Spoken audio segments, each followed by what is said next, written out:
పిల్లలకి ఎంతో ఇష్టమైన ఎగ్ మక్రోని ఎలా చేసుకోవాలో చూసేద్దాం. ఒక కడాయి పెట్టి దాంట్లో ఆనియన్స్, కరివేపాకు వేసి గోల్డెన్ బ్రౌన్ కలర్ వచ్చేదాకా వేయించుకోవాలి. తర్వాత టమాటా యాడ్ చేయాలి. టమాటా సాఫ్ట్ అయిన దాకా వేయించుకుంటూ కలుపుకుంటూ ఉండాలి. ఆ తర్వాత తగినంత పసుపు, జింజర్ గార్లిక్ పేస్ట్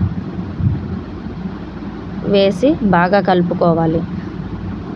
సాఫ్ట్ అయిన తర్వాత దాంట్లోకి ఎగ్స్ యాడ్ చేయాలి. ఎగ్స్ యాడ్ చేసిన తర్వాత కలుపుకుంటూ ఉండాలి, లేకంటే అడుగంటుతుంది. పిల్లల కోసం కాబట్టి మనం స్పైస్ లేకుండా చేస్తున్నాం.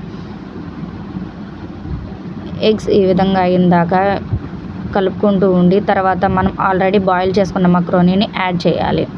తర్వాత చికెన్ మసాలా, మ్యాగీ మసాలా వేసి రుచికి తగినంత సాల్ట్ వేసుకొని కలుపుకోవాలి. అంతే అండి, ఎంతో టేస్టీ అయిన ఎగ్ మక్రోనీ రెడీ. లైక్ చేసి సబ్స్క్రైబ్ చేయండి. బాయ్.